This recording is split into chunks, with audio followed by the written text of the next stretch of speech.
Hello, friend. Hey there, Seth.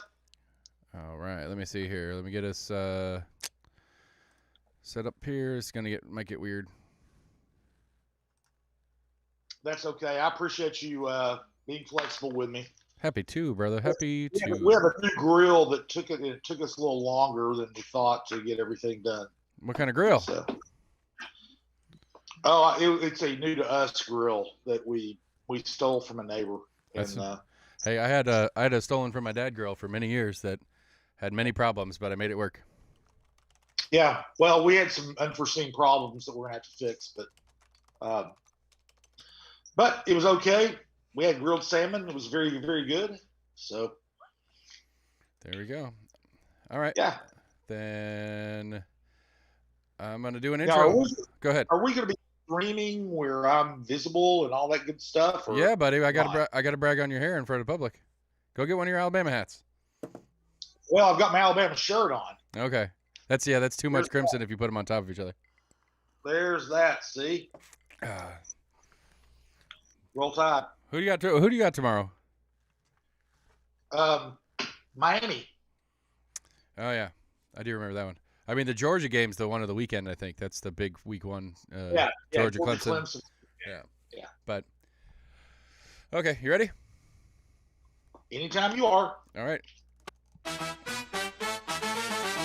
Hey guys, it's almost agreement time. I got the Compass guy with the good hair coming on. The other guy's getting hair plugs or something. I'll make jokes about that later. We're almost in agreement. You can find us on the internet at almostinagreement.com, on Facebook, on Twitter, or on YouTube. While you're at almostinagreement.com, you can get all the episodes available, as well as going to any of your favorite podcast providers. You can get us there too. While you're in any of these places, please like, share, friend, subscribe, follow, retweet, whatever the thing is. The more traction we get, the more we get exposure. The more exposure we get, the more people get to hear what we're doing here. And that's the goal, for me at least, because I'm super, super vain. I need to do little updates. The City Election 21, that's almostinagreement.com/City Elections 21. I got to do some updates now that we've come out of the primary, but all the basic information's still there. I just got to subtract the people that aren't there anymore.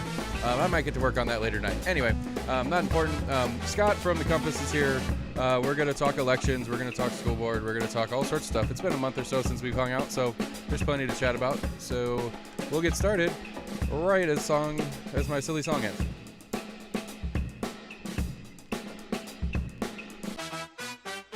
Oh, and I gotta fix my streaming settings because you're not here, but that's fine. I can see you; they can't yet, but I'll fix that right. Oh, that's good.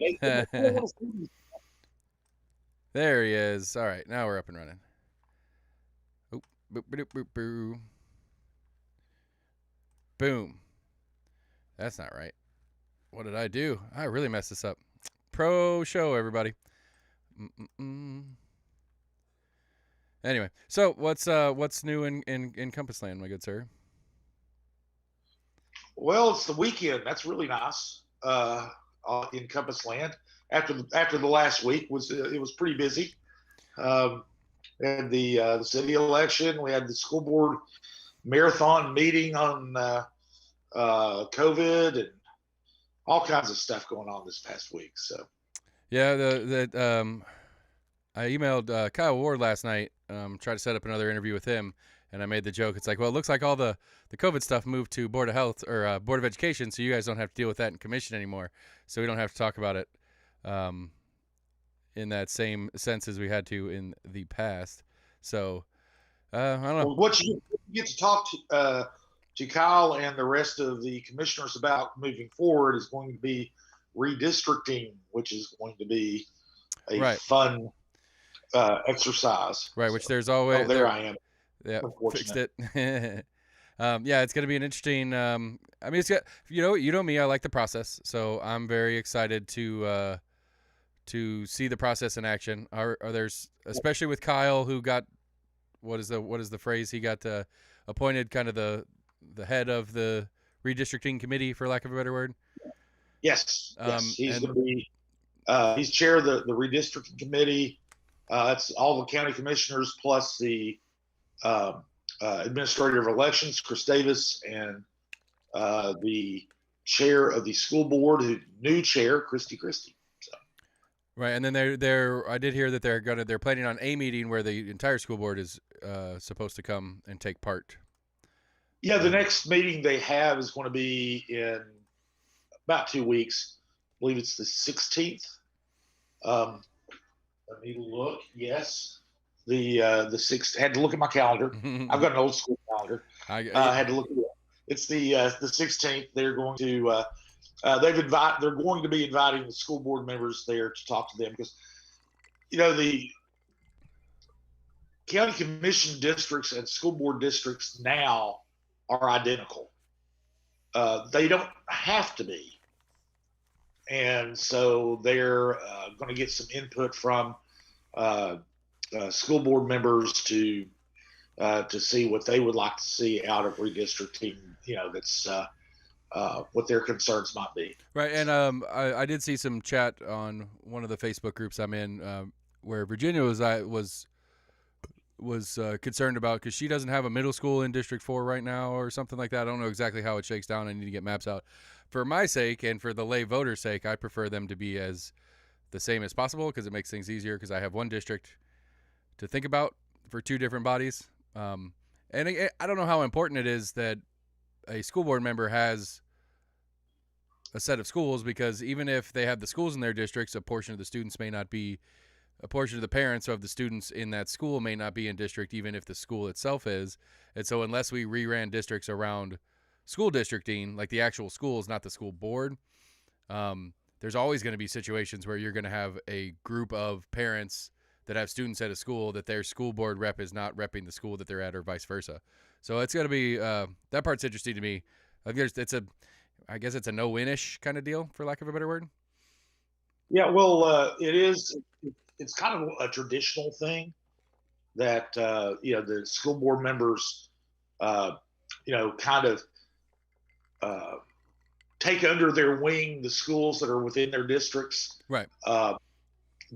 Which makes sense. Right. Because most of the parents, the voters who are in those districts are, their constituents, and but it's one of those things that can complicate redistricting, especially if you are trying to keep the school board districts and the county commission districts the same. And Chris Davis, the election administrator, at the last meeting, kind of advocated keeping them the same, because it makes it easier for him to administer the election. It does make it easier, I think, for constituents to know that if they're in the first district, they know the first district commissioner and the first district school board member are the same person.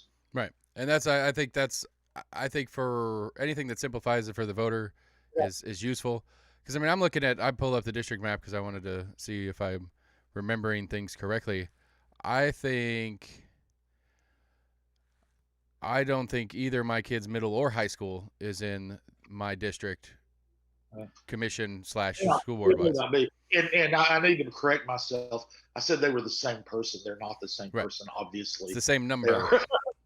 But they represent the same area. Right. So. And I think I think it makes sense to me that there could be some logical overlap where the commissioner and the school board member could work together on certain items where they have a district partner, for lack of a better word. Not that there's a ton of overlap between what the commission can do with schools and not, but it gives the option there for a little. Again, that's the clarification's sake. To me, I think it's the most valuable out of it, because I don't know. Like there's already talk of, like, at least that I've heard, that Kyle Ward's trying to chop off the Sequoia Hills section and send it over to District 1, and that's the least, as far as previous voting stuff, that's the least friendly to his type of candidate. Maybe not him personally, but his type of candidate in the past in this district. And it's like, well, okay, gerrymandering's conversation is upon us. Let's go. Well, yeah, it is. And one of the things that's interesting with redistricting is the fastest growing districts, Southwest Knox County, especially Northwest Knox County up in Hardin Valley, those commission districts will shrink geographically. Right. They have to because the Right. It's about number. It's about number of people. It's not about square yeah, feet. the districts need to be roughly with the same population. So give or take some. I mean, there's some leeway, but by and large, they need to be the same size. And so these places where there's been a lot of growth, like Hardin Valley, that district will shrink geographically. Other districts will have to expand geographically. The first district is one of them. The ninth district in South Knox County is one of them. The eighth district is one of them. I mean, they're going to have to, and the eighth district is already huge geographically. Right, but nobody lives over there. Yeah, it's so rural, but it's going to need to grow as well. So geographic space to get more residents into it. So and it's one of those things where you start moving boundaries and there's a ripple effect. Right. To 2 and 3 and 4 districts away from where you are. So it's not as easy as just, we'll just lop off Sequoia Hills and Ward's district is going to be fine, because that sets in motion other things. Right. So right. And I mean, and again, one thing that has to be considered also is, I mean, this is, you're talking about the first district. First district has the largest minority population of any of the districts. And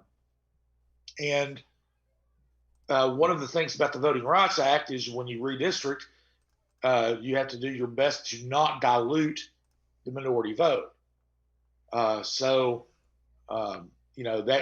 Sequoia Hills is overwhelmingly white. So adding that to a district that it has a large minority population would dilute the minority vote. And there may be other areas that could go into the first district that would not dilute it as much. Right, but it would have to be a big, I get what you're saying. There are all these factors that are in play, and it can be very complicated. And it's all political. Right, but that's exactly what I was getting ready to say, because by the rules of the world that we live in, if you can do the things within the rules that are in play, that is to you or your party or your friend's advantage, however you want to phrase it, you're going to do it that way, because you're just going to do it that way. It's not necessarily one party or the other. It's whichever party has control is going to play that game. Yeah. So there. I mean, it's going to be. It'll be fun to watch. The county's doing it. The city will be doing it as well. Jesse's going to be covering the county for the most part. Although I went to the last meeting, because it coincided with the school board meeting that he covered. So I've never asked you guys that. I've been meaning to. It's going to be starting on the 16th of September, and they'll face the same challenges of realigning districts and political shiftings, and they're doing it in the middle of an election. So that's I didn't even think about that. When is the due? When do they have to have it done? By the end of the year. I'm not sure the exact date, but it's right around the end of the year. Gotcha. I don't know. I mean, I guess to me, as long as I've been paying attention, which isn't particularly long, in fairness, realistically, how big of a functional change can this redistrict do to the politics of Knox County? To me, it feels like, okay, so, again, I keep picking on this one because this is the one that's already out in the air, chopping off Sequoia Hills, making District 4 even redder than it already is or whatever. Even with Sequoia Hills as a red district. Well, that wouldn't change the makeup of council, for instance. The county commission. That's what I mean. I don't. There are other moves that can be made that might, for example, the South Knox County, the district there is to expand. They could expand north and get Sequoia Hills. And the first district could expand north into North Knoxville, which has a larger minority population than Sequoia Hills does, and it would be dilute the minority vote in the first district less it would than Sequoia Hills would. Right. But that would take people away from the second district, which is most of North Knoxville and Fountain City. Right. It would have to expand somewhere. I'm looking at it. Yeah. That could, if it depends on what direction it expands, could increase the number of Republican votes. The second district is a fairly right now we've got a Democrat who represents it. Right. And depending on the makeup of the district after redistricting, it could be advantageous for the Republicans. So yeah, right, because you could push. Right, you could push. They could lose the 2 seats they have on commission. Right, because you could push District 2 up and take a chunk of 6 out, and it's still kind of touching itself, and that would give a bunch of the Powell area to District 2, which would probably tend to lean righter, and then that would take some of those people out of 6, which is the largest growing district, if I understand. 6 is where is where Hardin Valley is, right? Right. Yeah, that's basically everything is going to have. Basically, all the districts to the east and south are going to have to grow in size, and the districts west will shrink in size. Okay, and so, all right, I get it. So it's a matter of how you draw those lines, but I mean, is a general principle, right? That's what's going to happen. But like in the most, I'm trying to think of this in the most egregious gerrymandering version that I think I could think of off the top of my head right now, without the historical greatness that you probably have to me, would be to really just carve out a big chunk of 2, or grow a big chunk of 2 into what would assumably be a farther right-leaning 6, which 6 would stay red. That could make 2 at least a solid purple instead of the solid blue that it's become. Yes, that would be sweet. So that's one possible outcome. Right. Okay. Because again, I'm just it's again, to me, like, I get it, and I don't like the premise of gerrymandering, and I don't like the idea that you can redraw lines to your group, team, whatever you want to call its advantage moving forward.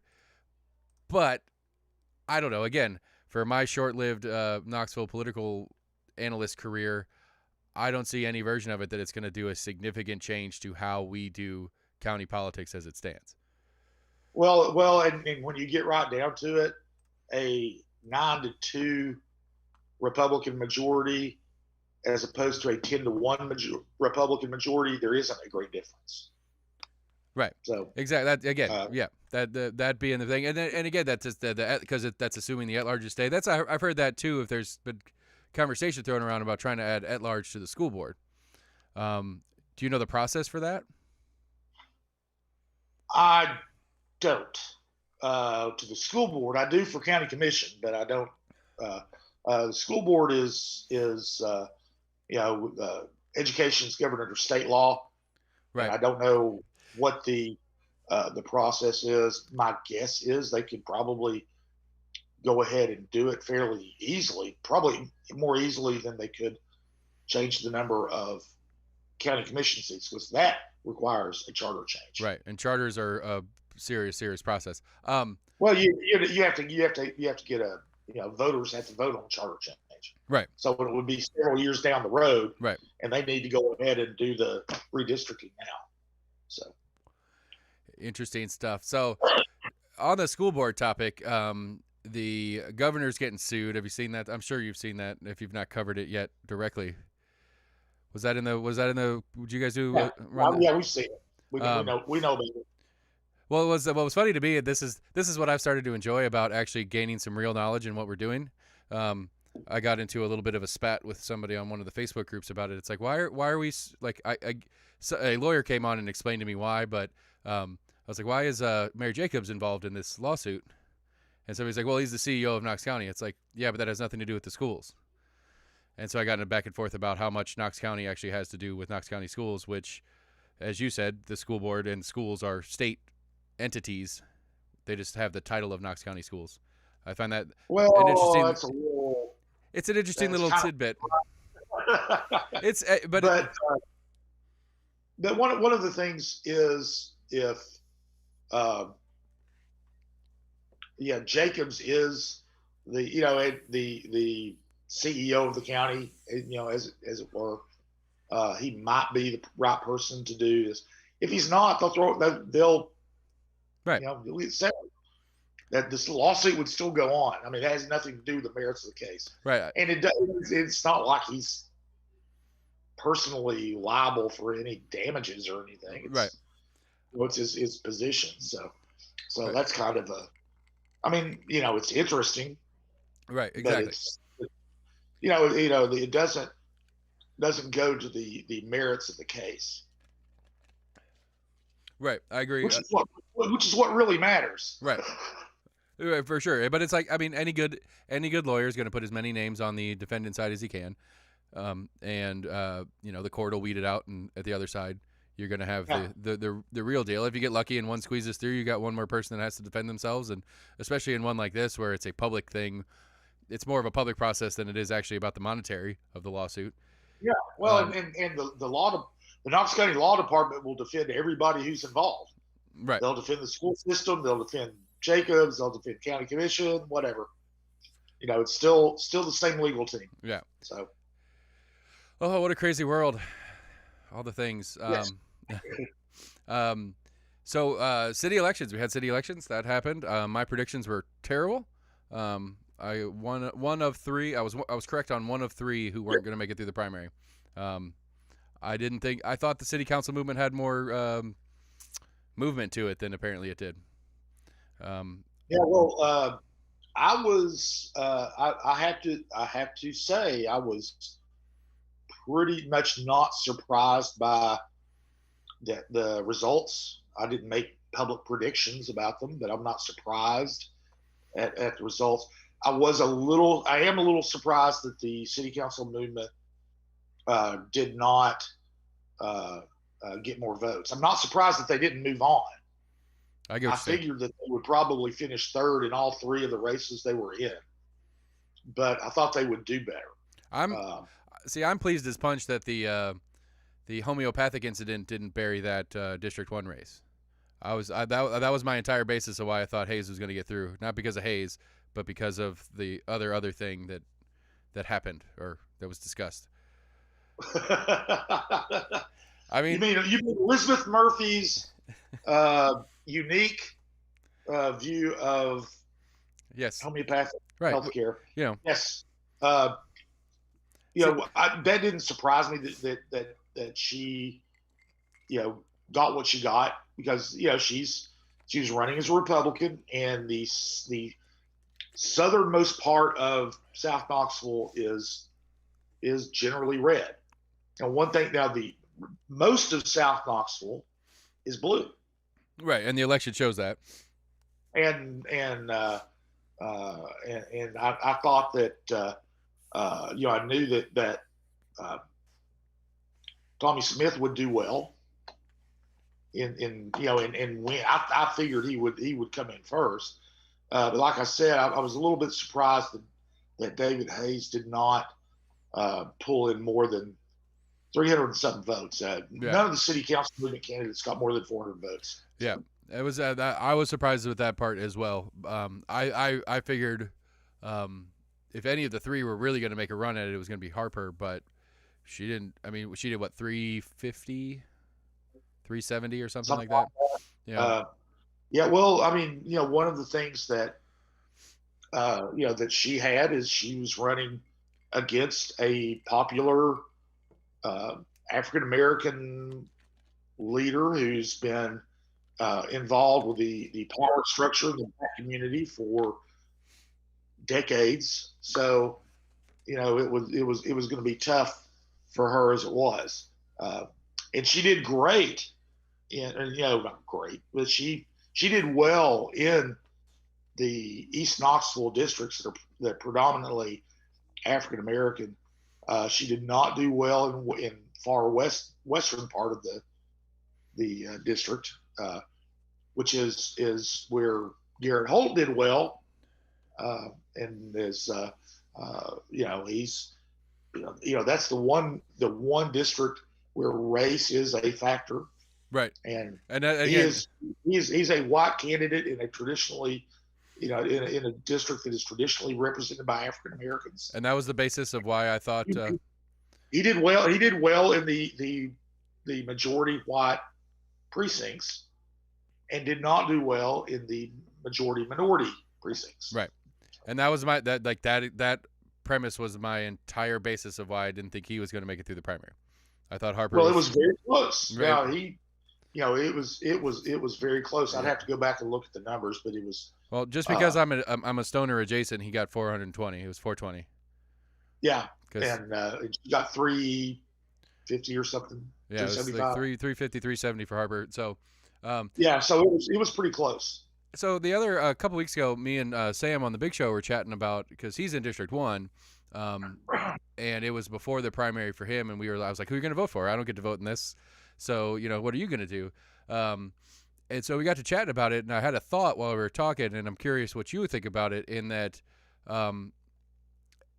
so like District 6 probably being a better example with some of the points you already made, with Gwen McKenzie being a very popular black woman candidate in a majority black district against another very capable black woman in Harper, and then you got this Garrett Holt guy that's just kind of there. But as a constituent, what do you think as a constituent you would be better off of trying to do a little bit of primary fixing, in the sense that let's see what we can do to get Harper through against Gwen, so that we can get a more fine-tuned version of a candidate that we like, instead of the far right left, which is what's happening now. And again, I don't know. I don't know that anybody who, right.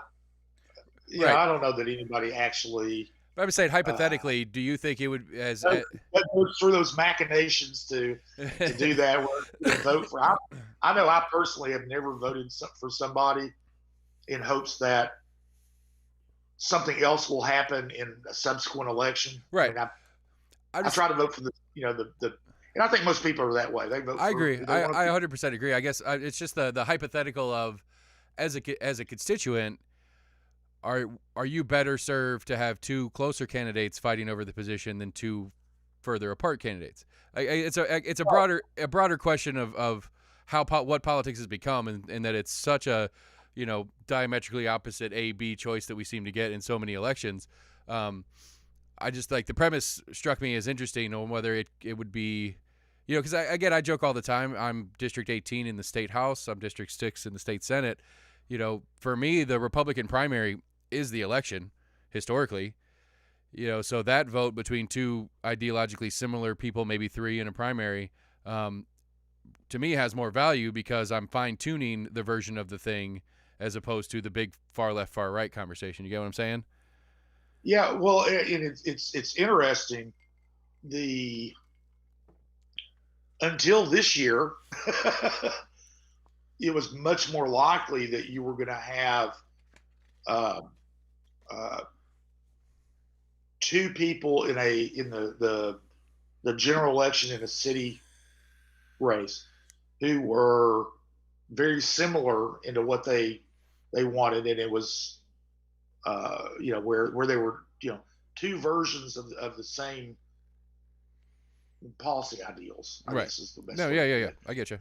It was much more likely for that. And this year, with the and this is something that the Knox County Republican Party did, is they've made it a right-left thing, whereas before, the council members might have been a little more left or a little more right, but it really didn't matter, because what you were talking about in city council races, those are very much nuts and bolts, basic municipal services elections. Right. The whether you are a Republican or Democrat when you vote in state elections or federal elections, what usually gets things going is going to neighborhood organizations, working with them, working with the businesses in your district that to try to get help them out and doing those kinds of things that are really not ideologically driven. I mean, there's no, it's famous to say there's no Republican or Democratic way to fill a pothole. And you go back to Victor Ashe when he was mayor. I mean, the thing about Victor Ashe when he was mayor was he made sure the basic stuff got done. He wasn't a charismatic, guy. He got elected 4 times. I mean, he's got an excitable opinion comment, that's for sure. He got elected 4 times because he was competent. Right. And city government, the basic things. The police came when you called them. Fire department put out fires. They picked up the garbage on time. They mowed the grass in the parks. Those are the kinds of things that city government does. Right. And none of those are ideological. And I remember when down, boy, down. Yeah. No, I remember when George W. Bush came to Knoxville shortly after 9/11 to give a speech at the Civic Coliseum. I was part of the media pool there, and I started talking to a reporter from the New York Times, Elizabeth Boomiller, who now I believe is still the Washington bureau chief there. But anyway, Elizabeth was talking to me, and she said, Victor was introducing Bush. He was up there speaking, and she said, "Oh, he's your mayor. He's really popular, isn't he?" And I said, "No." And she looked at me and she said, "What do you mean? He's been reelected 3 times." I said, "Yeah." I said, he's not really popular in the sense that everybody just worships him and loves him. He's popular because everybody knows he's going to get the thing done.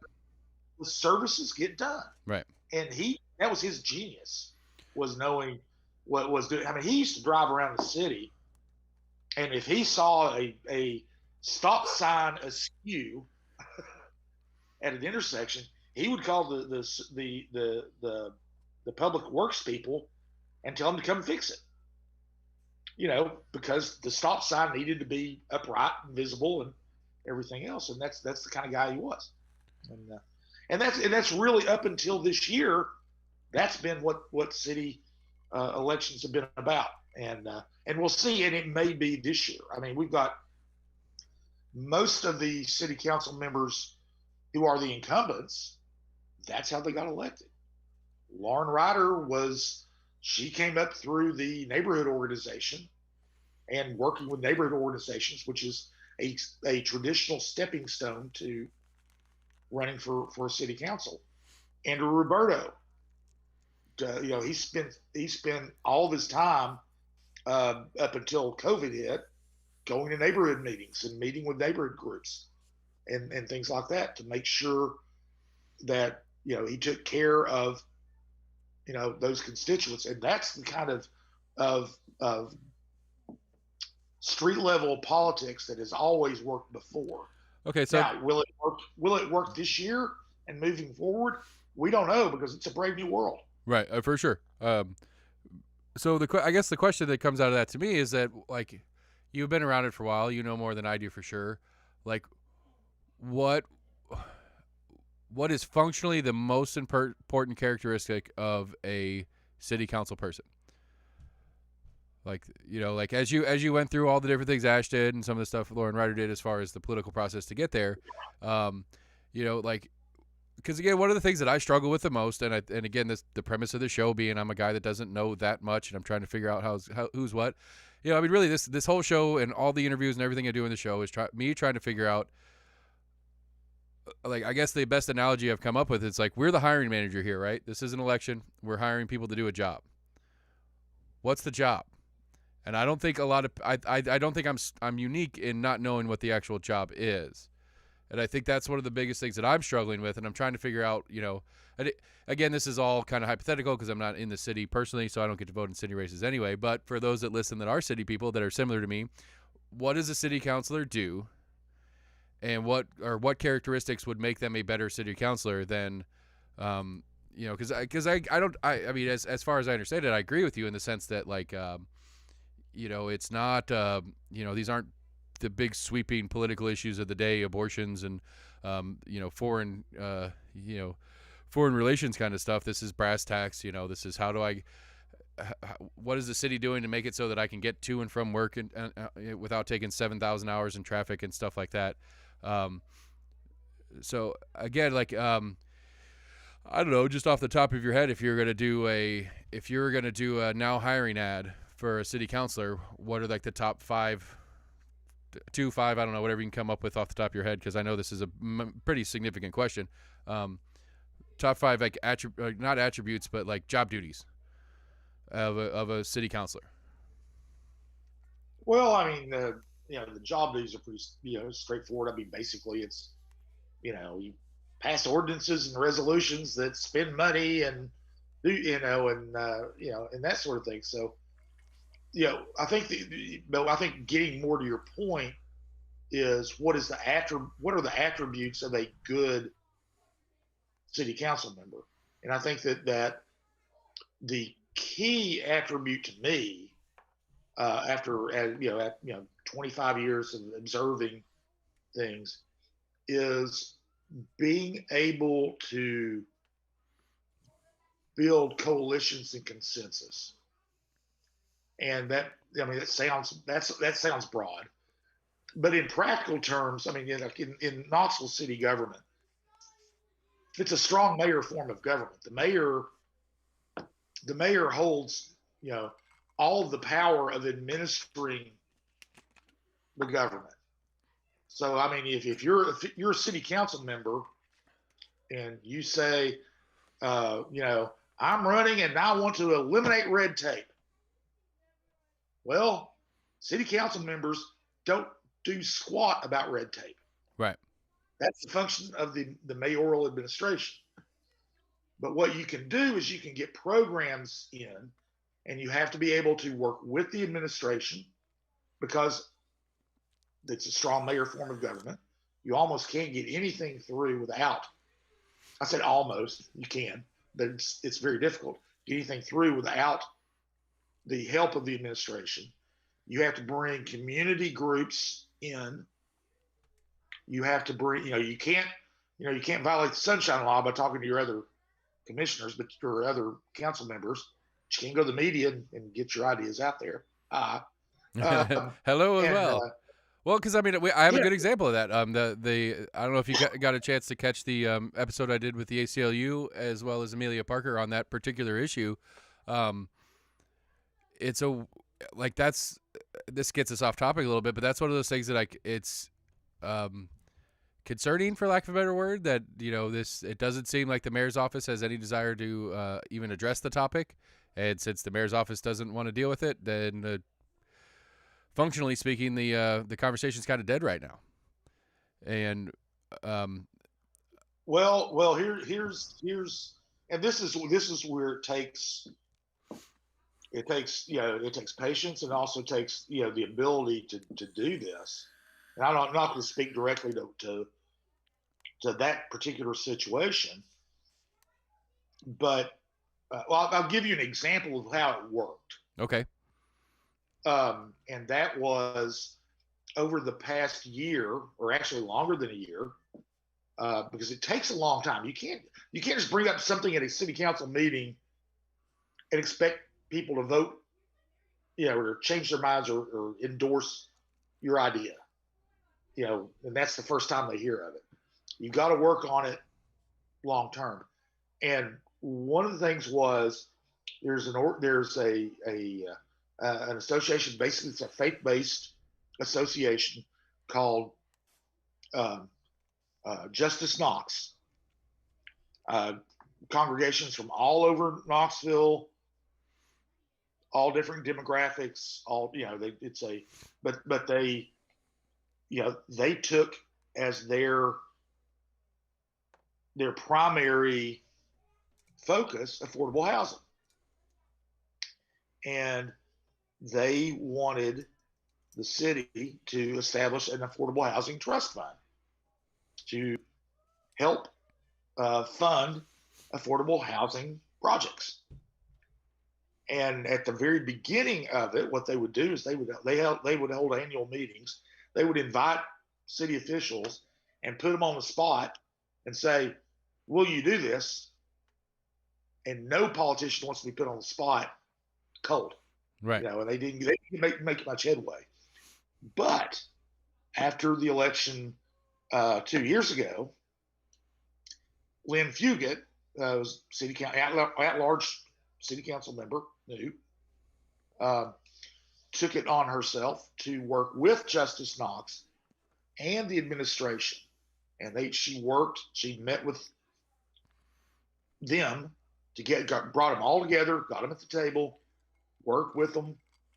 They went through all kinds of, back and forth and demands and stuff like that. They ended up establishing an affordable housing trust fund that is by ordinance, and it was passed by city council, I believe unanimously, for the next 8 years, I believe it is. Right.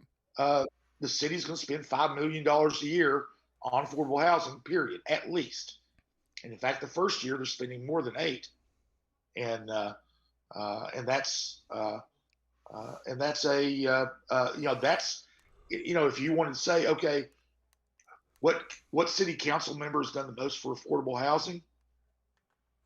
They all talk about it. Right. Well, I think you could probably make the argument that Lynn Fugit has, because she pushed that through, but she did it by working with the administration, working with the advocacy groups, getting them to lay down whatever swords they had and compromise and work together, and got it done. And that's what an effective council member does. Okay. Because again, like I said, like that's like that's tough. I get it. It's just odd. It's not sexy. It's not sexy. It takes a long time. It's very difficult to do. It's a lot easier to grandstand about something or complain about something or whatever, but sitting down and rolling up the sleeves and doing the work, and you've got to build. And really, the most effective city council members that I've seen over my 25 years have been the ones who've been able to sit down and work with people who are not necessarily in agreement with them, but they're all willing to work to get something done.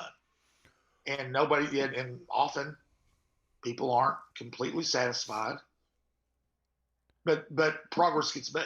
Right. It moves in the direction too, instead of just sitting the way it always is. Right.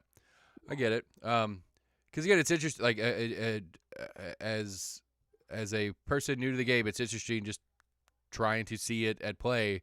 Because I mean, for all intents and purposes, I haven't been paying attention long enough to have seen this one happen from scratch.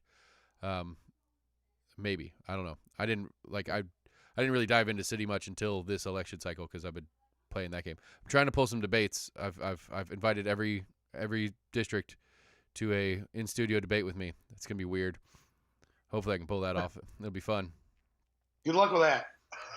Well, I mean, it goes to your point. I think you have to I think one of the things that some of the candidates, even though they've made it through the primaries, are missing is accessibility, for lack of a better word. I feel like there's a number of candidates that took a pass on a number of the events that were put in place for one reason or the other, and I think I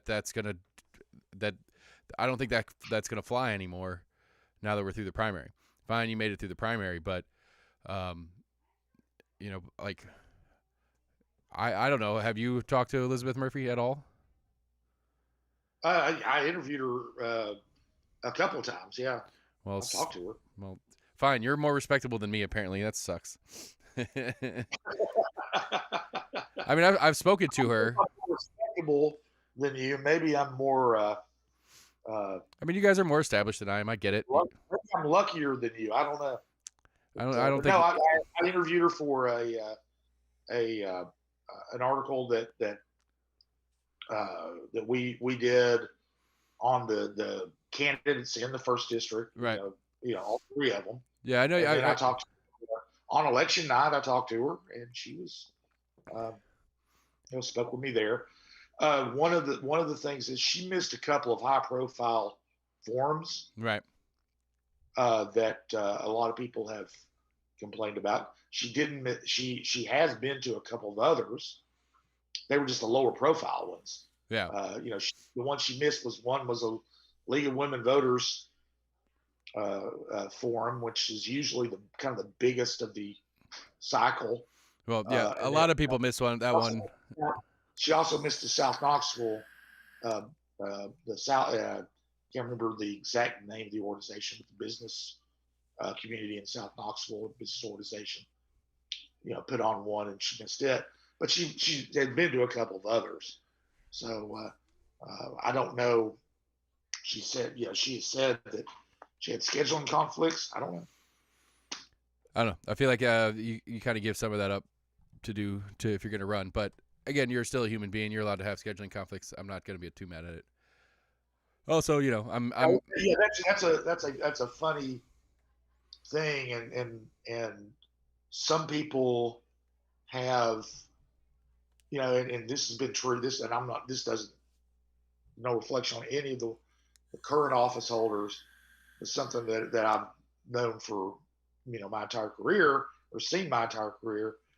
Some people have more demanding jobs than others. Some are more flexible than others. Some can't, and they're all employed doing something else. Right. The realtors, right? The ones that are realtors, they're the ones that usually have the best the best schedule options. Yeah, but there are others who have jobs like, there's several council members over the years have been attorneys. Yeah. Well, it's all well and good to call them at 2:00 in the afternoon to get a comment, but you got to remember that they charge by the hour, and their calls to you as a journalist aren't billable.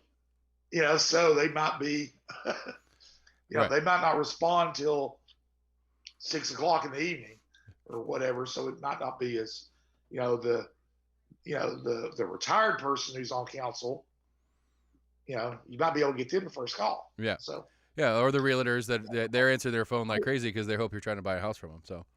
Yeah. Or sell a house. So right now, you want to sell a house. That's yeah. If you're a realtor right now, if you're buying a house, they're like, meh. If you're selling one, they're getting excited. Yeah. But that's crazy to me. I can't get my head around this housing issue. Like, I don't know. Like, I get it, but I don't. Like, it's just weird. Like, I've had a buddy who's been trying to buy a house for about 2 years, and just like everything he sees is either way out of price range or way less house than he wants. And we were talking about it last week. I was like, man, I think you got to bite the bullet. I don't think we're going anywhere on this one. Well, I mean, long before, COVID and this most recent upheaval in the market, we were looking for a house. It took us a couple of years to find the one we wanted. We had very specific right things we were looking for, and weren't going to, we weren't going to, there were, we had specific geographic areas, specific house type, that sort of thing. That right, you had to have a Zoom room. What now? You had to have a Zoom room ready. You thought about it. Well, we did not know about the Zoom room at the time, and we actually have a couple of makeshift Zoom rooms. Yeah. So. Not as cool and dedicated as mine is, but that's because I'm a dork and I have way too much. No. You got to get over here sometime. You got to see the studio. I've seen it once. When did you see it? Over there. Yeah. I'm gonna have to go back and review the tape. I really don't think you've ever been here. Okay, maybe I haven't. I might be crazy. I don't know. I might be hallucinating. I have whiskey brain right now, so it's perfectly possible that I'm forgetting all sorts of things. Okay, so I don't know. Like, I'm trying to think of other stuff that's not. I don't know. Like, I'm so tired of the mass conversation and the some of the general stuff that kind of overtakes, the media cycle, for lack of a better word. I don't know. something neat that you've done some work on that maybe gets overlooked because it's not as high profile as the other stuff going on right now that maybe people have missed, or even I've missed, that I'm certainly curious about? Oh well, that's a good question, because we try to get, we try to focus on the big picture things, the things that are important um, to people. The um, there are several things. I think that there are some innovations going on that are interesting, that don't get uh, the attention that they might otherwise because of the pandemic and things like that. One of them, and this is just an example, it's not the only one, or maybe not the most important one, is that now, when rural metro is called out on an ambulance call, they have they will give you the option, if you're, it depends on the problem, Right. but if it's not an obvious emergency, they'll give you the option of going to a walk-in clinic or an urgent care clinic or something like that, instead of going to an emergency room. Prior to, I believe it was the beginning of the month, they couldn't do that. If rural metro went out there and they're going to take you somewhere, they took you to the emergency room. Right. That's all they could do. But now they go out there, they use telemedicine to get a doctor's opinion. If have, let's say, a dislocated shoulder, they might say, well, listen, it would be easier for you to either drive or have someone else drive you to an urgent care clinic than for us to take you to the emergency room. And you take that option, and they'll even call an Uber for you. And if that's what that's what you want. But that can save consumers thousands of dollars, because it's expensive to take an ambulance ride, Right. and it's expensive to get treated in an ER. And it's a really big sea change in how non-emergency calls are treated by the ambulance service. And we wrote something about it when it happened, when they announced it. But I mean, nobody paid attention. Yeah. But it's a really big deal. Yeah, because and County is one of the rural metros trying it here, and it's one of the few places in the country where that happens now, and we're on the cutting edge of that change in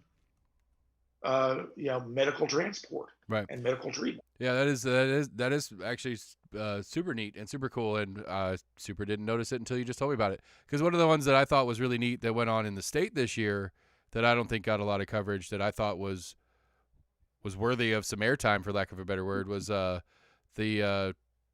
text to 911 thing. I can't remember exactly what they called it or whatever, but you could, like, the systems weren't in place for emergency services to take texts. And depending on the situation, that could be the preferred version for your own safety. Like, I'm hunkered down in my basement because there's a guy running around upstairs. I don't want to call and be like, hey, save me.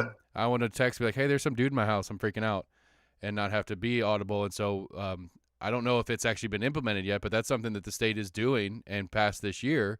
That's a cool thing. Like, I think that's like a logical, like, these are things that I want government to do, that make sense that government does. And, that's it. I don't know that it got a news cycle at all. I talked to Massey about it when we did a session review, but other than that, I don't remember hearing anything about it. Yeah, well, there's been so much that has gotten overlooked because of COVID-19. Period. I mean, it has dominated, and rightly so. I mean, it is. I agree.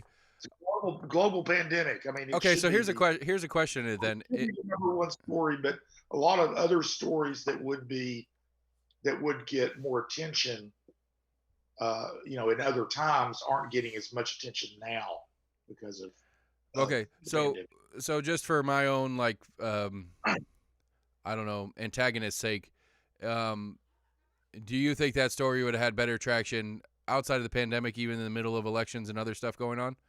Do you think people actually? I mean, I think people care, but do you think people care enough to notice? This is one of those things I struggle Well, with. I think that it would have been a little bit, you know, more broadly known. In and of itself, maybe not. I mean, Because I guess what I'm you know, saying, I pay attention to this stuff. You pay attention to this stuff. A lot of people don't. right? Well, because I guess like So to me, like I'm thinking about like all the different arguments that I've gotten into and watched happen on the, I can't ever say the word right, the colloquially, um, the stuff that gets, like the good stuff where it's like, hey, I really appreciate Scott wrote this article today. If you hadn't checked it out, check it out, that kind of stuff. But for the most part, like anything that I've noticed that has like real discussion and real depth to it and people going back and forth and discussing issues, don't tend to be stories like that. But I think that's part of I think part of that lays on social media just as much as it lays on we the people for engaging in the conversation. But I don't know. It's interesting to me. I've tried, like, that's one of the things that, I don't know. I'm not stopping doing podcasts because I have too much fun doing the podcast. But if they're like, I have a very low expectation for ever going any realm of professionalism with the podcast because I don't think enough people pay attention to make this a profit rearing enterprise for me in the format that we do stuff in. You guys have made it so, and for all accounts, I know it's been a long road to get there. But you guys also are leaning on, what you said, 25 plus years experience for you. Jesse's got like 20 and something of his own. Where I've got now 18 months of experience to try to jump in to try to jump into the same waters. And I'm not trying to do a more standard journalistic journalistic style thing, but I think there's the lack of interest really gets to me. Like, it really bothers me that the lack of interest from the public at large at the real things that are happening, and that the public at large is too quick to get distracted by the big fun argumentative story, and we're not paying it, like, we just don't pay attention. And that's what I don't know. That's what I struggle with, because that's why I get in the most arguments about the details. I brought up the Jacobs thing in the lawsuit earlier. Again, I agree. You throw as many names in the hat as you can when you're doing a lawsuit or whatever. But like, one of the issues I continue to have is trying to understand, as the hiring manager for these people seeking jobs through elections, who am I laying the blame for on problem X? Who am I celebrating for success Z? Because it's so convoluted that most of us don't know who actually did what, to then go and either celebrate or chastise the person who made that happen. You get what I'm saying? yeah, part of that I think is our desire to have kind of a cut and dried thing. This person is good. This person is bad. This person did the right thing. A lot of times things are more gray areas. So it's, in real life. So, you get a little, and that's where, oftentimes, politics is somewhat detached from real life, because real life is a lot messier than politicians like to claim, because it's a lot easier to say. See, but I think that's our job. Like, our job is to clarify that when they try to cleanse it, Yeah. and make this an A/B conversation. Because again, I get into it. I am suspect to the trap too of making this an A/B conversation when it doesn't necessarily need to be. And it's frustrating to me, because again, the best example I think we had, this was pre-2020 election. We were going on, Trump or Biden, blah, blah, blah, blah, blah. It's like, well, this was actually during primaries when Sanders was still a thing. So it's like, would you rather vote for somebody that you 100% believe they're going to try to do what they're saying they're going to do, but you disagree with everything they're doing, or somebody that you have no idea what they're going to do, which would have been the Biden or the Bernie Trump race if it got there. That was our simplification of it. And it's like, we can't we as the public can't seem to suss out our own priorities and what matters, and then apply those to the people that are actually running for the positions that can mess with said priorities. And we can't give, like you said, it tries to be an A-B, and it's like, well, there's 20 issues that matter to me. Am I going to vote for the one that's right on 11, or right on the top 3, but wrong on other ones? Like I don't know that most people think of it in those kind of terms, and I don't know how to get that across, because I think that's the biggest problem we have as a society moving forward with our relationship with our government.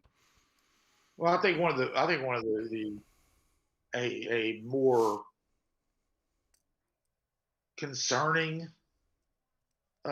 phenomenon is that we, as a society, have decided that you're going to pick a team and you're going to support that team no matter what.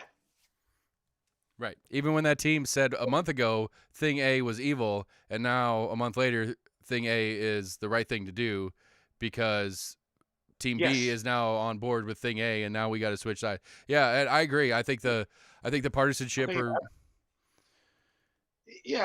think that's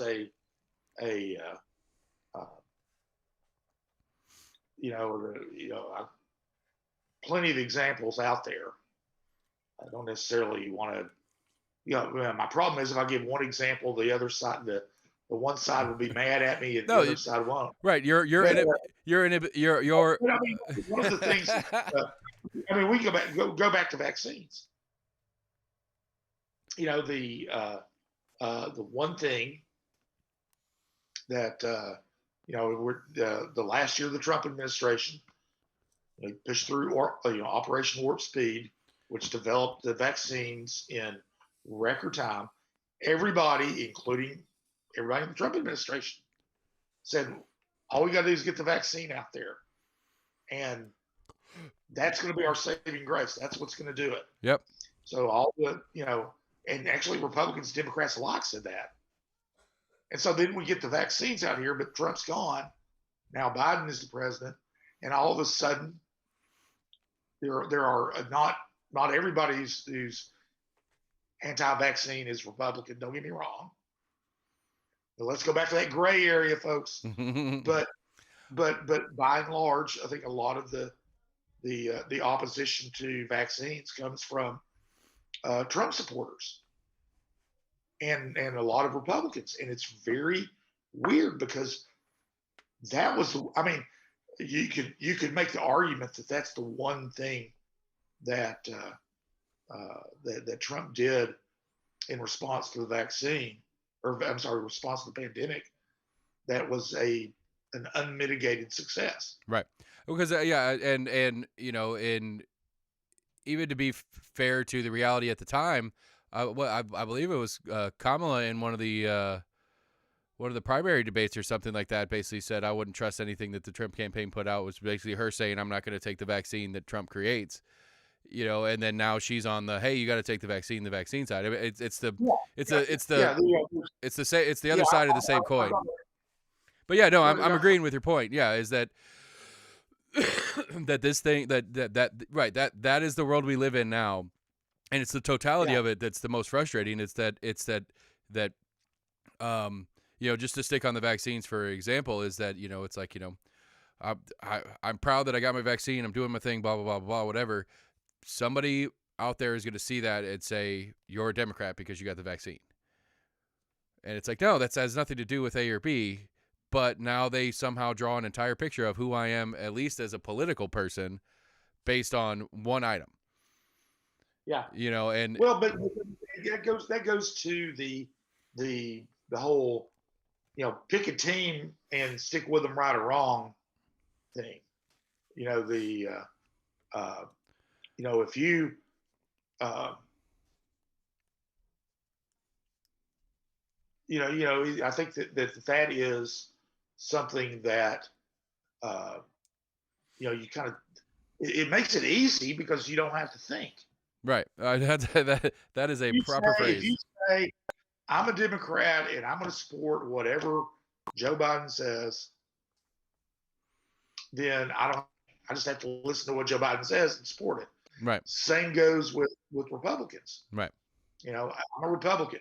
I'm going to listen to what Donald Trump or Mitch McConnell is, and I'm going to follow that no matter what. Right. Even if you don't agree with it. Right. You wouldn't otherwise agree with it. Right, and I think it goes down this. And I don't know. Maybe this is my naivety of the situation. The biggest problem I have as I've been exploring it is it's almost structurally built to be that way.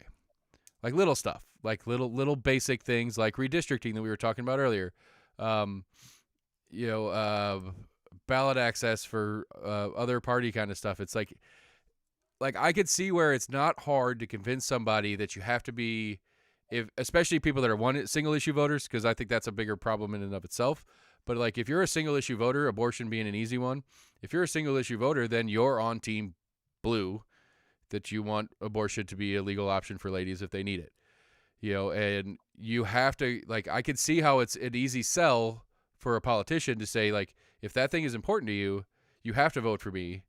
I could be the wrong thing for every other thing you care about, but if that one's important, then you have to be on team me. And then the structures that go behind it, the primary thing, the more I understand how primaries work in the state and stuff like that, the more I don't like it. As much as the city's supposed to be nonpartisan, this year being, I guess, the anomalous, which is probably going to be the new normal, sadly. It's hard for me to see a way out of this team mentality when we only have two teams to pick from, because I think it's going to be hard to convince people that you don't have to be on a team. Yeah. Well, I mean, there was a time, it wasn't that long ago, but certainly within my lifetime or my adulthood, that there were pro-choice Republicans and pro-life Democrats. Right. Well, I mean, there was, anti-gay marriage, Hillary Clinton, and yeah, and it was one of those things that that was one issue, but it wasn't. You did not, and still, the parties were still split. Pro-choice, Democrats were the party of pro-choice, and Republicans were the party of pro-life. But there was room for people who right. thought otherwise. What's the guy? And there's not. Right. What's the guy? Wasn't it like a Democrat in the state house from Memphis that they're kicking out of the party because he's pro-life? Something like that going on here in the state. I don't remember the exact of the story. But I think if the county GOP has their way, they're going to kick Eddie Manis out of the party because of some of his. They'd love to.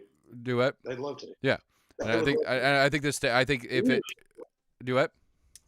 The leadership would. The people who actually voted for him, the rank and file Republicans who actually voted for him, right? Apparently, think he's fine. Right. At least they did at the beginning. Right, but that's what I'm saying.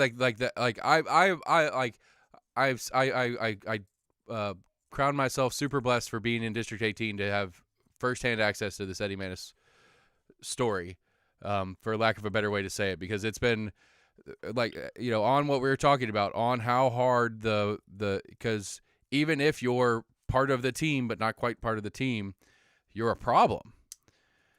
And the way the party is reacting to him, and then versus the public, all those different parts and pieces about the Eddie Manis story, I really enjoy, guys, because I like Eddie Manis personally. There's a couple times I've met him. He's a cool dude. I haven't been through exactly his voting record, but for the most part, I've tended to been on board with most of what he did, as far as I could tell. But he has so much heat on him for doing what I would consider is the job we elected him to do, which is, we elect you as a person to represent us. You go do the things that you think are right for us. That's what I think he's been doing, and the party hates him for it, because some of those things don't line up exactly with what the party wants him to do. And so, I'm 100% in agreement with the tribalism, for the hot word that goes around on it. Getting back to that, I mean, we can use that as another example. 15, 20 years ago, probably less than that, probably 10. Um, if you were a Republican and you thought that Eddie Manis wasn't sufficiently Republican, you would probably support a challenge in the primary. You wouldn't give money to Manis. You wouldn't, you'd just take a back seat. But you wouldn't try to throw him out of the party. And that's what they're trying to do now. Right. They've been trying to do since he ran for office was throw him out of the party because he's not sufficiently Republican. Well, because but and that's kind of the difference is that instead of kind of tolerating that for now and trying to defeat him at the ballot box next time, they just want to throw him out of the party. Right, but I think it also illustrates for and again, this is my assumption on Eddie's thought process. I think he thinks himself I think he does think himself as a Republican, although the bylaws are pretty clear that he's probably not for the different bona fide reasons or whatever.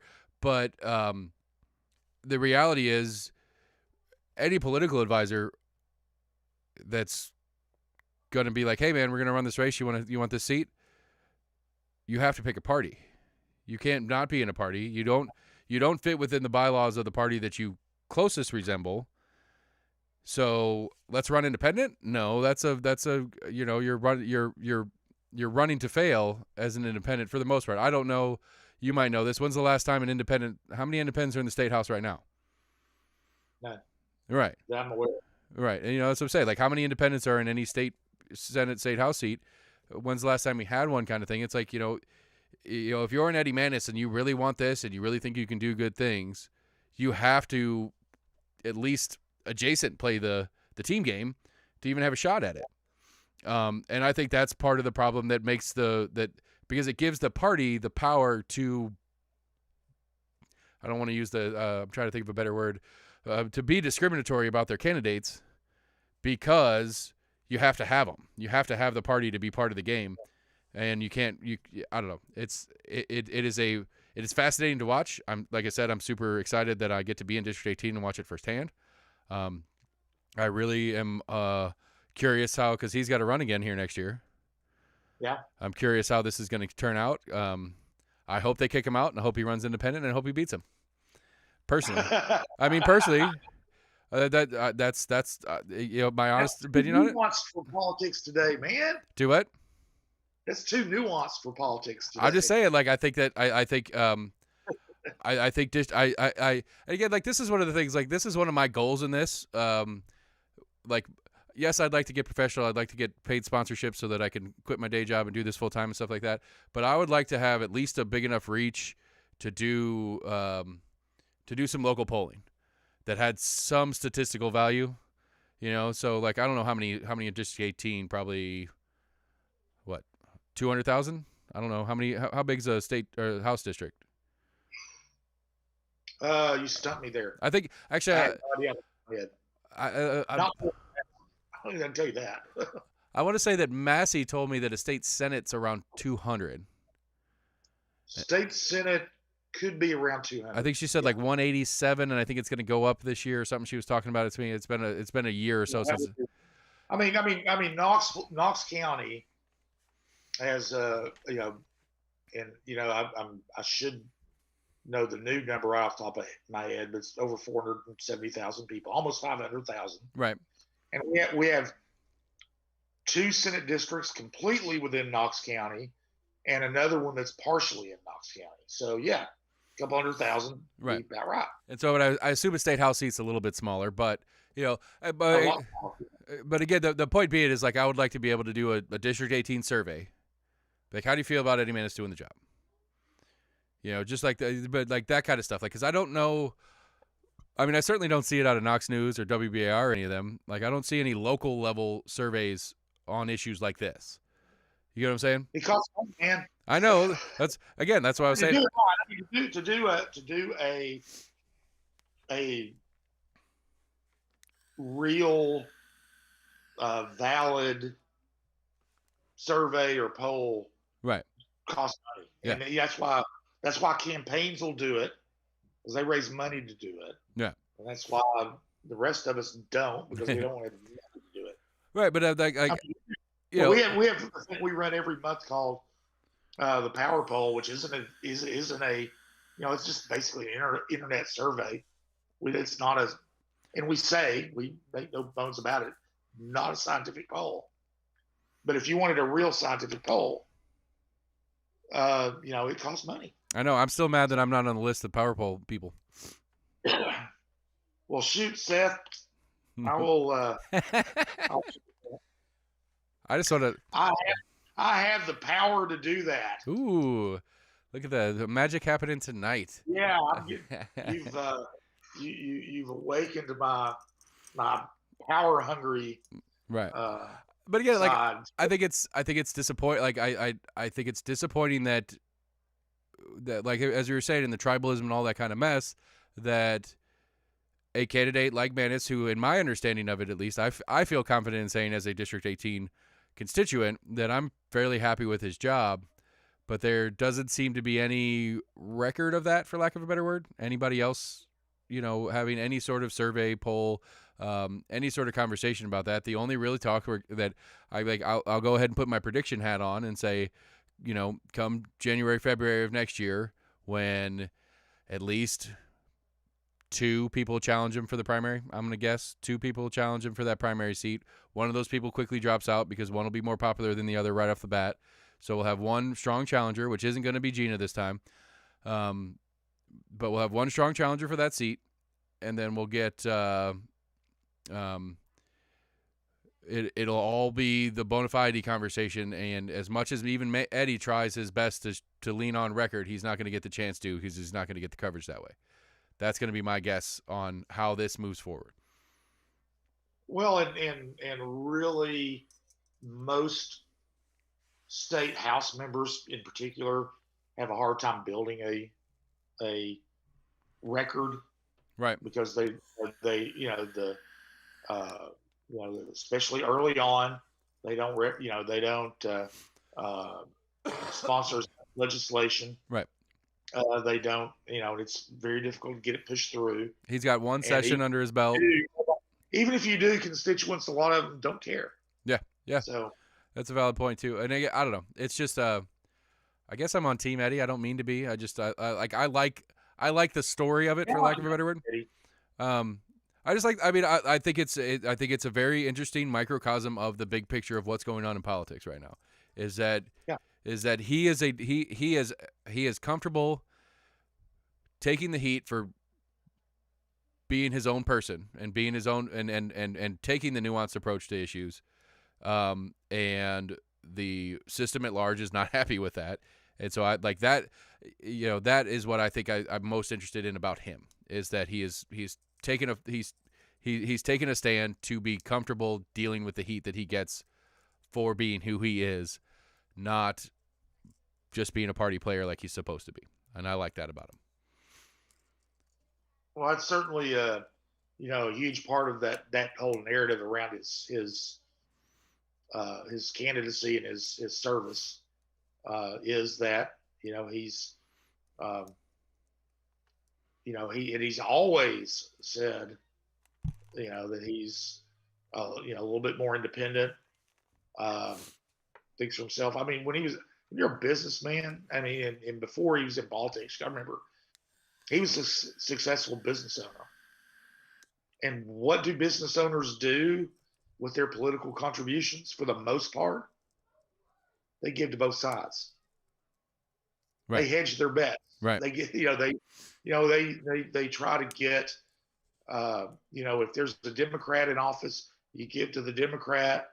You try to work with the Democrat to get legislation passed that affects your business or your home, whatever. Same with the Republicans, and then he decided to run for office. And of course, the first time he ran for mayor, and it was nonpartisan. Didn't have to worry about it. Right. And then when he decided to run for the state house, he had to be declare, and he's more of a Republican than he is a Democrat, and he's just insufficiently Republican for a lot of the leadership of the party. Right. But again, the you know, because that was again the fascinating story of watching that the primary challenge by Oster, and you know, like I don't think I would go out on a limb and say of the what did Chris Davis tell me? Yeah, I reference you, Chris. Relax. What do we like 270 something thousand registered voters in Knox County or something like that?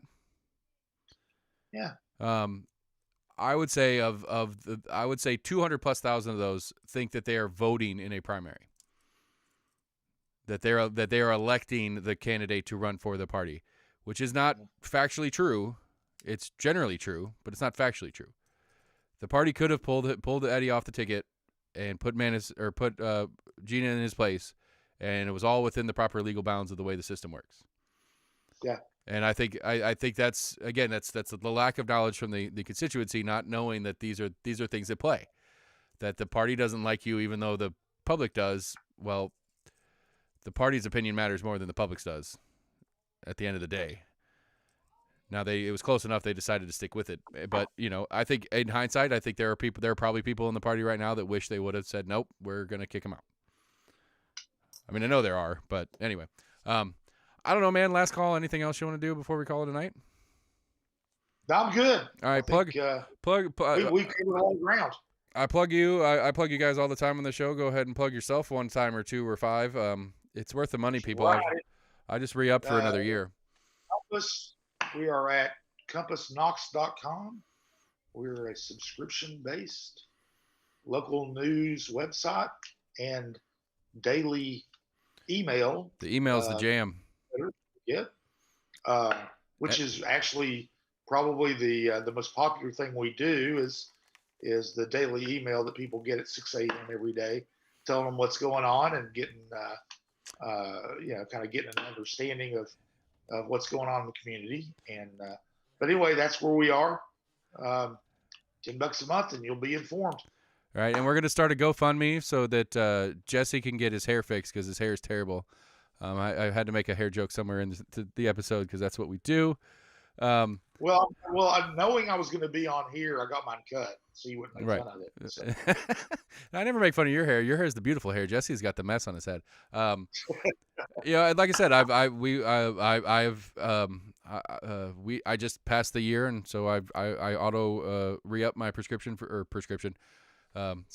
for another year, and it's been well worth it. You know, and every once in a while you get a killer what to do on the weekends, some good movie or book references and stuff like that, which are always fun. Just don't take the memes too seriously; they're just a joke at the end of the email. It's weird when people we always have a little GIF at the end that's kind of usually it's pretty lighthearted. Sometimes, don't take them too seriously. All right, so I do. A lot of times we're adding those at midnight, and we're sleep deprived. Kind of, All right, so I do have one last thing I want to just short answer. Don't go deep into it, but your thoughts on this Satterfield situation, journalistically, not as a like I don't know. I guess like my understanding of it is that she kind of crossed the line of being a journalist and being an advocate, and that's kind of what got her fired. Yes. Okay. But she has said, I mean, she made the choice to kind of I hate to use the word violate, but violate the tenets of journalism, and especially of her. I mean, you can be an advocate and a journalist at some outlets, but not at the News Channel. It's their ethics policy, says you don't participate. I could right, and I could. And she made this conscious choice to do that, knowing full well what she was doing. So there's nothing wrong with being an advocate. There's nothing wrong with being a journalist, I hope. In some situations you can't be both. Right. And I think that's the bottom line of it. I think I made a joke to somebody. It's like, that's why I'm never going to even pretend to try to call myself a journalist ever, because if I understand the broad story correctly, I don't know that I could sit by and just report on what I'm seeing happening when I have an opportunity to make an actual direct impact on this shouldn't be happening. Yeah,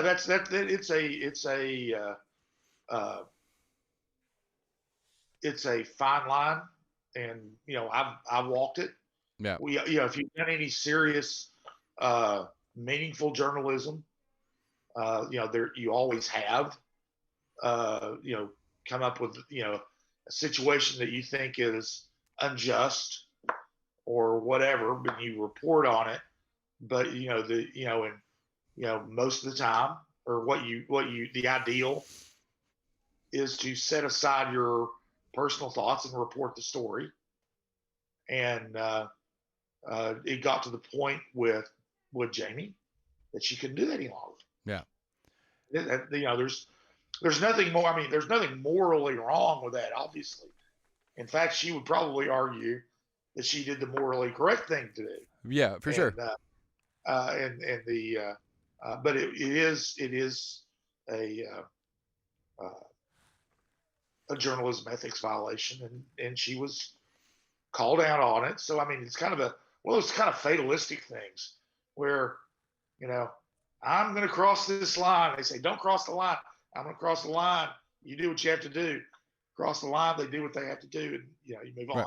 And here we are. Right. And again, I get it. I get it. I get it on both sides. I don't. I like to bash News Sentinel as much as I can, but I mean, this is not one of the things that I'm going to get mad at them about. I think that they were well within their, duties as the organization to hold that ethics standard to their people, and they did. So I can't get mad at them for it either. It's disappointing, I guess, but the reality is this is the way it should be.